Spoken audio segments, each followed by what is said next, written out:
have a moment. Bismillahirrahmanirrahim. Assalamualaikum warahmatullahi wabarakatuh. Perkenalkan, nama saya Wulantika Yuliani, NIM saya 21217, Prodi Pendidikan Agama Islam 1A. Mata kuliah Bahasa Indonesia. Dosen pengampu Ibu Deswalantri MPD. Baiklah, dalam video kali ini saya akan menjelaskan atau menjawab soal UAS Bahasa Indonesia. Soal yang pertama,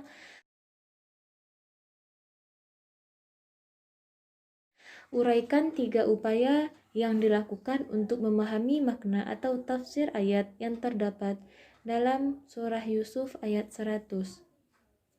Yang pertama, saya akan menggunakan kitab tafsir dalam menafsirkan ayat tersebut. Yang kedua, saya akan membaca dengan teliti arti ayat tersebut. Yang ketiga, saya akan bertanya langsung dengan ahlinya, seperti para ulama atau ahli tafsir. Yang kedua, soal selanjutnya,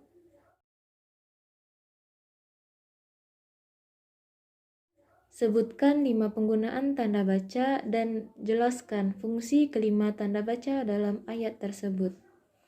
Yang pertama, titik. Titik adalah yang digunakan untuk menandai akhir dari sebuah kalimat dalam berbagai bahasa. Yang kedua, koma.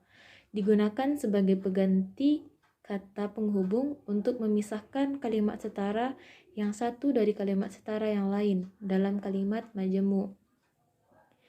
Yang ketiga, tanda seru. Untuk ungkapan atau pernyataan yang berupa seruan atau perintah yang menggambarkan kesungguhan atau emosi yang kuat. Yang keempat, tanda baca penghubung. Dipakai untuk menandai bagian kata yang terpenggal oleh pengganti baris.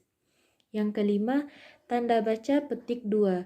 Digunakan untuk mengapit judul puisi, lagu, film, artikel, drama, naskah, atau bab dalam buku yang dipakai dalam kalimat. Soal yang selanjutnya,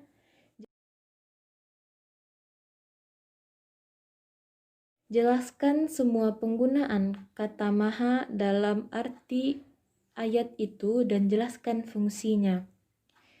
Yang pertama, maha lembut, yaitu kelembutan, fungsinya melembutkan. Yang kedua, maha mengetahui, fungsinya segala yang dilakukan oleh hambanya, sangat mengetahui.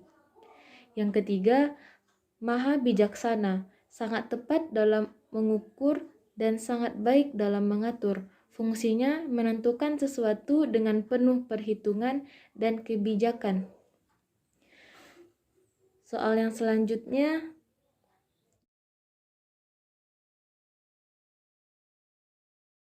uraikan yang dirasakan setelah teks tersebut, kemudian ungkapkan dengan jujur yang akan dilakukan sebagai wujud kepedulian terhadap bumi Muslim di bumi Syam. Baiklah, yang pertama saya akan berdoa kepada Allah agar masyarakat di bumi Syam diberi ketabahan dalam menerima bencana yang melanda. Dan saya akan membantu dengan mendonasikan apa yang saya punya sebisa dan semampu saya. Baiklah, masuk pada soal yang selanjutnya. Temukan 15 diksi, kemudian susun berdasarkan urutan dalam kamus dan jelaskan artinya. Yang pertama, relatif, yaitu suatu kata yang dikaitkan dengan nilai atau kondisi dari sebuah benda atau hal, bisa juga peristiwa. Yang kedua, asongan, yaitu mengasongkan. Yang ketiga, temperatur, yaitu ukuran tingkat atau derajat panas pada suatu benda. Yang keempat, miris, bisa diartikan risau atau cemas. Yang selanjutnya, hasrat, keinginan atau harapan yang kuat. Selanjutnya, distribusi atau penyaluran, bisa juga pembagian. Yang ketujuh, pangan, yaitu makanan. Yang selanjutnya relawan, yang bekerja sukarela membantu dalam pelayanan. Yang ke-9 menggema atau mengumandang. Yang ke-10 upaya, yaitu usaha. Yang ke-11 menyeruak, yaitu berjalan menyusup dengan menyebabkan sesuatu yang menghalanginya. Yang ke-12 imajinasi atau khayalan. Yang ke-13 tercerabut, yaitu terasing dari lingkungan negeri. Yang ke-14 berlinang, yaitu meleleh air mata. Yang ke-15 pengungsian, yaitu proses atau cara. Soal yang ketiga yaitu jelaskan dengan logika berpikir 5 alasan Ananda sebagai bangsa Indonesia harus bangga berbahasa Indonesia. Kemudian paparkan yang telah dilakukan untuk memelihara rasa bangga tersebut. Yang pertama, bahasa Indonesia sebagai bahasa persatuan diraih dengan perjuangan. Yang kedua, bahasa Indonesia adalah bahasa yang sangat kaya. Yang ketiga adalah bahasa Indonesia, bahasa yang mudah dipahami. Yang keempat, bahasa Indonesia berasal dari bahasa Melayu. Yang kelima, bahasa Indonesia juga dipelajari oleh bangsa lain. Untuk memelihara rasa bangga tersebut, ialah selalu menggunakan bahasa Indonesia dengan baik dan benar, serta menjunjung tinggi bahasa Indonesia. Baiklah, kita masuk pada soal yang keempat. Uraikanlah 4 persiapan yang ingin dilakukan untuk memenuhi tuntutan dunia kerja dan jelaskan alasan persiapan tersebut. Yang pertama, mental harus kuat. Yang kedua, harus kuat dan jangan merasa lemah. Yang ketiga, kenali diri sendiri sepenuhnya, apa kelemahan kita dan apa kelebihan kita, agar kita setiap menghadapi dunia kerja tidak kaget gitu kan. Jadi ada skill kita di dalam suatu pekerjaan tersebut. Yang keempat, mengasah kemampuan yang kita miliki. Yang kelima, mengontrol emosi, karena kita tidak tahu apa yang akan terjadi ke depannya di dunia pekerjaan. Baiklah, yang kita masuk pada soal yang terakhir, yaitu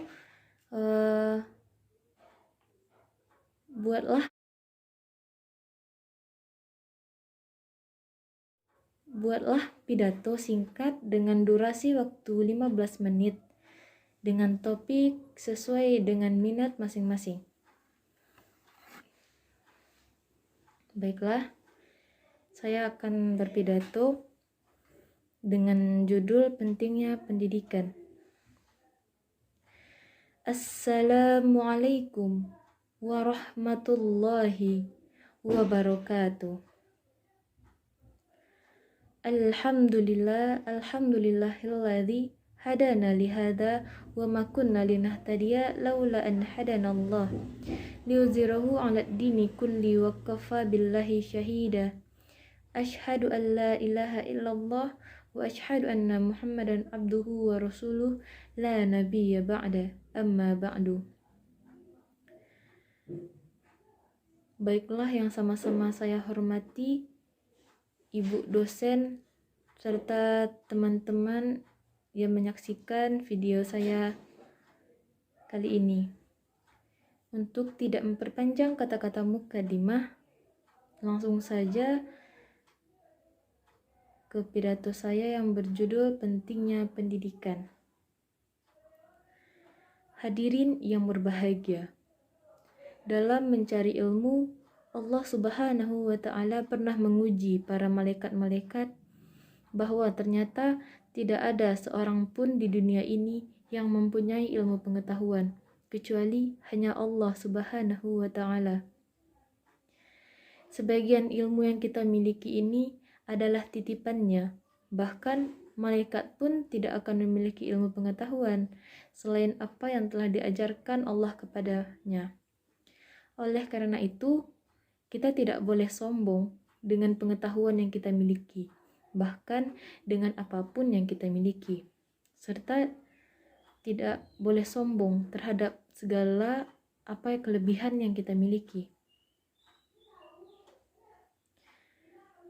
Hadirin yang saya hormati, seperti hadis dari riwayat Muslim yang artinya barang siapa yang menelusuri jalan untuk mencari ilmu padanya, Allah akan memudahkan baginya jalan menuju surga. Sebagian dari keutamaan orang mencari ilmu adalah dimudahkan serta dibimbing melalui jalan menuju kebenaran. Betapa pentingnya orang yang menuntut ilmu sehingga diberikan pengetahuan yang luar biasa. Peranan para tenaga pengajar juga sangat penting, sehingga orang yang bersamanya duduk untuk menimba ilmu pengetahuan darinya. Walaupun hanya 1 jam saja, itu lebih disukai oleh Allah Subhanahu wa Ta'ala daripada orang yang berleha-leha yang tidak tahu arah tujuannya mau kemana. Pahalanya diibaratkan dalam beribadah 1000 tahun. Begitulah Allah sangat mencintai hamba-hambanya yang ingin belajar. Baiklah, hanya itu yang bisa saya sampaikan. Mudah-mudahan ada manfaatnya serta diberikan ilmu yang bermanfaat yang diridhoi Allah Subhanahu wa Ta'ala. Amin amin ya rabbal alamin. Baiklah, hanya itu yang dapat saya sampaikan, tak lebih dan tak kurang. Saya mohon maaf. Wabillahi taufiq wal hidayah. Wassalamualaikum warahmatullahi wabarakatuh.